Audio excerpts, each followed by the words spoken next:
This car has seriously tested my patience. But I think we may have a breakthrough. Well, I guess it was all just going too well. We were really enjoying modifying this car, making some videos, and you guys were absolutely loving the series. But then I started to get an issue on the dashboard.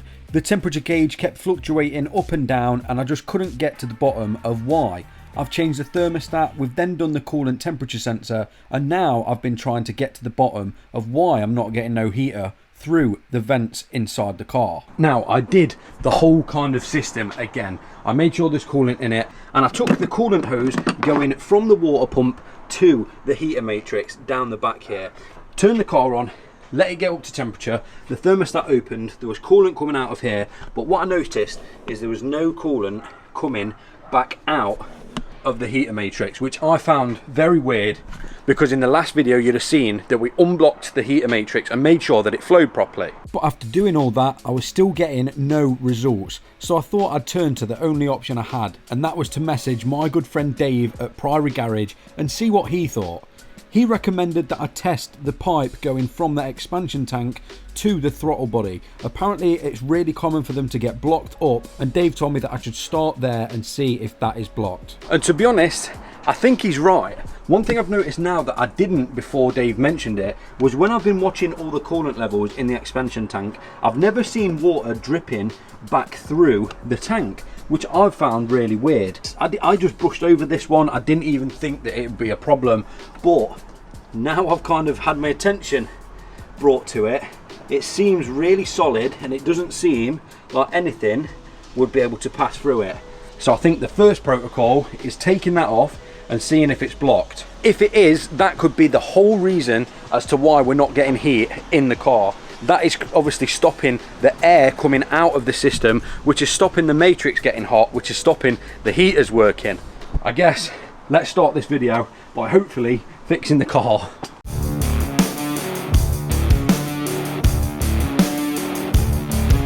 Now what I want to know is if we're getting water going through this pipe, which we are. That is so weird. I genuinely thought that one would be blocked.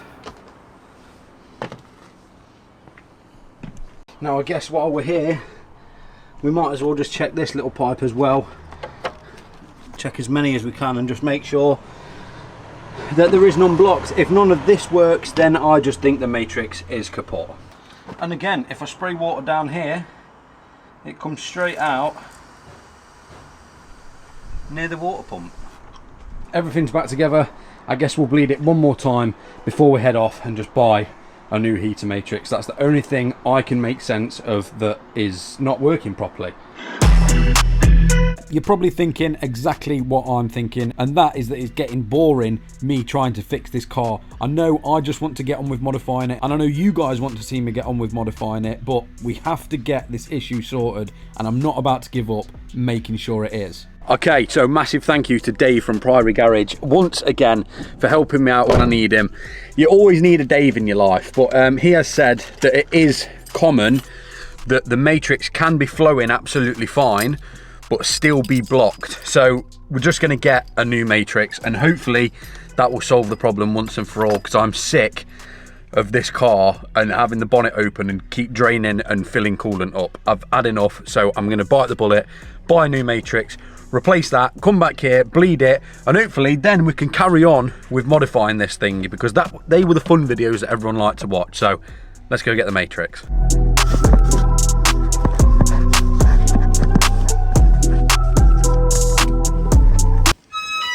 Part acquired. We have got the heater matrix, even though there is a suspicion that it could be the water pump. But I've just been notified that at my local scrapyard there's a Corsa C being in for breaking, so I think it's only right that we go check it out and see what parts we can get off it. Hopefully it's modified, hopefully we can get like a body kit or a better steering wheel or something like that, but we'll have to see. We're going to head there now and see what we can find. We have made it to the scrapyard. This is the scrapyard. This is where cars come when they're crashed, damaged, stolen, or even burnt out. It's pretty much a graveyard for cars where they go to rest once they've served their purpose. And honestly, there's some insane sights at a scrapyard. State of that.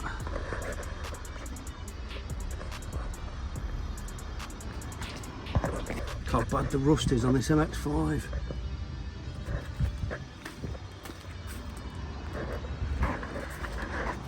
Even the sills, look. I could literally push that through with my hand. That is so bad. But the car I have come for is this Vauxhall Corsa, which isn't actually looking too good. I wonder if it has got the heater matrix in. The temperature sensor's still there, which, if we didn't have one, I'd probably just grab that, but a mass sensor. Heater matrix pipe has been cut. I wonder if the matrix actually in it. I don't think there is anything in here for me at all. I think it's a worse spec than my one, to be fair. The only thing I do like with this one is the kind of grey dashboard. Yeah, I think we're out of luck.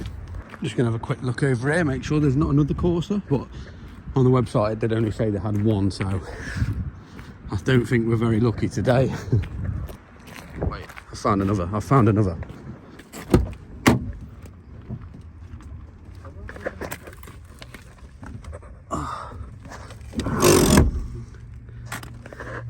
Heat matrix is still there. But I wonder if maybe we could take the two top parts of the dash out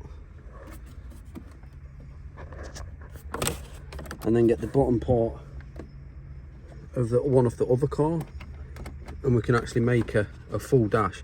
These clocks are nice as well, the black clocks. They're actually really nice. If I'm a toolkit, I'd probably take them. Oh, maybe I might have to come back for some stuff on this. I actually really like the black clocks. That looks way nicer. I'm not sure what engine's in this one, but this one's a bit of a better spec than mine, to be honest. I wonder if this. Oh yeah, I really like them black clocks. Oh, I need my toolkit. I want them black clocks. We can maybe, I don't know though, because they've actually broke. Oh, maybe not. We could replace the actual fascia though. See what engine it is. Oh, it's just a 1.2 twin port, so it would work. Turns out there's actually 3 Corsas there, but none of them, except from the one with clocks, had anything we needed, so I guess back to square one. We have acquired, hopefully, the fix to the Corsa. This car has been stressing me out, I can't even lie, but I'm hoping this is the actual fix. A lot of people have been telling me it could be the water pump, which if it is, luckily on this car, it isn't too big of a job, so we would be able to do it by ourselves on the driveway. But a brand spanking new heater matrix, and we're going to fit it and hopefully bleed the system and we get heat instantly and all our problems have gone away. That's probably not going to work out, but that's what we're hoping for. Now, I am sorry, I'm going to have to just pause this video really quick to show you Millie's Halloween outfit.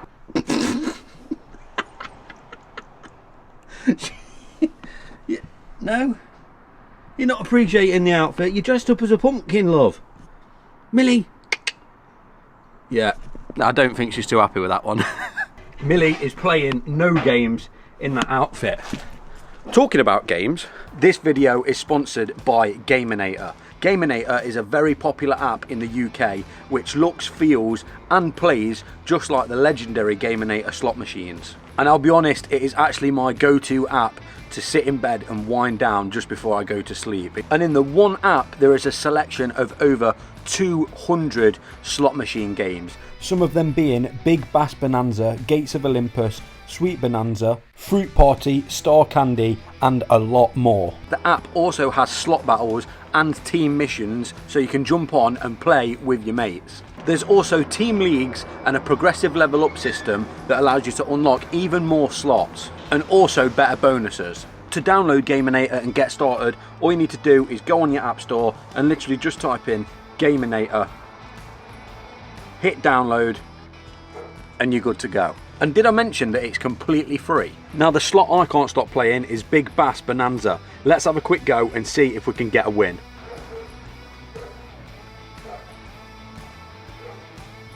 Oh, come on.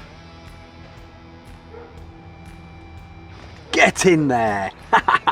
Come on camera as well. Now, if you do want to get started with GAminator, all you've got to do is download it on the App Store and you'll receive 70,000 coins for a new welcome bonus. And a big thank you to GAminator for sponsoring this video. So to get the heater matrix out on the Corsas, there's two little bolts here, and you've got to kind of separate this kind of black strap. There's a little tab here between the two matrix pipes. You've got to kind of lift that up with a flathead and it will all come apart. And then all it's a matter of is just prying the two hoses off the matrix, pull this one out, fit the new one, and then we should be good to go. I've got a towel here just so I can catch a bit of the coolant. I've also got a little bucket, well, whatever that's called, I can't remember, I don't spend much time in the kitchen, to catch as much coolant as I can. And I guess we'll just see how this goes. Obviously, goes without saying, don't do this while the car is hot because you will get red hot coolant on you, but I guess we'll give it a go. Now, getting the heater matrix out on these Corsas can be a little bit fiddly. You do bust your knuckles on all the sharp plastic bits underneath the footwell, but we managed to get it done. And that is how you take the heater matrix out. And in goes the brand new matrix. Getting it in is probably a little bit more fiddly than it is taking it out, because you've got to line the two holes up with the two pipes, which don't actually bend or have any flex in them. So I was just about to fill all the coolant up and I noticed it absolutely started flying out of the matrix. And then I noticed these little things in the footwell. I've clearly forgot to put the little rubber grommets in. So looks like the matrix is coming back out. We'll put them grommets in, we'll get it back in. Oh, it's such an awkward job to do, being in the location it is. After a little bit of struggling, the heater matrix is back in the car. Let's just hope, well, one, it doesn't leak, and two, that we get some heat. Let's turn it on and let's just hope that it works. Here goes nothing. Heaters on full, fan on max, and we're literally gonna sit and let it bleed until it's up to temperature. I'm not gonna touch it. I'm gonna squeeze all the hoses and we'll see if it actually bleeds. I hope that doesn't leak either. That'll be just a nice little bonus. But yeah, we'll leave it to bleed. Well, I guess this is the moment of truth. I have well and truly tried everything to try and get the heater problem sorted on this Corsa. And if the heater matrix isn't the problem, I guess we're going to have to delve into the water pump. But to be fair, it's looking good. I think we might have fixed it, guys. This pipe's getting hot, the one to the left of the matrix, and the one coming out of the matrix, that's getting hot as well, which is a good sign. That means it's getting through the matrix efficiently. Oh, we might be in luck here, it might not be the water pump. Let's hope. Do you know what? The heaters they definitely seem hot. They seem warm. Like, not hot yet, but they definitely seem warmer than they used to be. 100%. Guys, maybe this has actually fixed it. Maybe this has fixed it and we can actually crack on with the plans with this car. Come on, please. Everything was looking good. I started to get actual heat through the heaters, which I hadn't had in so long. But then I started to notice something really weird. Honestly, this car is just the gift that keeps on giving. I'm now getting pretty warm temperatures through the vents, but the car's been sat here idling for like 15 minutes and the temperature gauge hasn't moved at all. What? It's got a brand new thermostat, it's got a brand new temperature sensor. I don't get why now it's getting heat, but we're not getting no movement on the dashboard. I guess I'm just gonna have to get my scanner out and see if it's throwing any lights. I guess it's true what they say. When you fix one problem, another one occurs. And with this being a Vauxhall, I should have really expected that. So I guess we're just going to have to get the AutoFix scan device out and see if the temperature sensor is actually getting a signal. If the temperature sensor is getting the correct reading, then I thought the fans would be constantly on in the engine bay and we'd maybe get a code. But I guess we're just not getting anything. Well, I guess we're about to find out. If this doesn't work and if I can't find anything on the scan tool, then I honestly do not have a clue. I think the only last option we've got is probably take the car for a drive and just see if anything happens while driving. Not getting any fault codes whatsoever, which is really, really weird. Let's just do some live data and see if we can actually have a look at the temperature sensor and see if it is getting a reading. This is just really weird. I don't get how I can pretty much fix one issue and then another one occurs. So according to this, the coolant temperature sensor is getting a reading. But I don't get why it's not showing on the dash. It's been a little bit of time. I've been busy editing the video, but we're going to test it now. And fingers crossed the temperature gauge actually moves. I don't have a clue, and there is no actual reason as to why the temperature gauge has now stopped working. But just turned the car on, it's done its cold start. I guess we'll drive, and if it goes up, then we have solved the problem because there's now heat. If not, it must be something electrical. It has to be. It's moving, it's moving. It's going up, Georgia. It's going up. This has been a week of trying to get to the bottom of this. Look, it's going up. Is that not moving? Or is it me? It's going up, isn't it? Yes! And we've got heat! After all that, it wasn't the water pump, which is what I thought it would be. Yes! Yes! I knew it wasn't worth giving up. It was not worth giving up. Thank God for that. We can actually go out in the Corsa now and I'm so excited for that. And it not be freezing. Oh, look, feel how warm it's getting. Yeah. Oh, lovely. I'm guessing it just took longer to warm up because it's got a brand new thermostat and a brand new temperature sensor. So now it's getting the proper reading. It's actually really hot in here. Can you smell it out? Oh, we fixed it, boys. Right, something else has happened now. We've fixed the coolant problem, but as soon as I dip the clutch and the revs go to about 1000, we have an oil pressure light. What? What in the world? And then you build the revs up and it goes away. Clutch in, light comes on, clutch back out, it goes off. What now, Corsa? I'm pretty sure the oil just needs topping up, but it's late and I don't fancy doing that now, so we'll just do that tomorrow. Thank you so much for watching this video. If you did enjoy it, like, comment and subscribe. I will see you in the next one.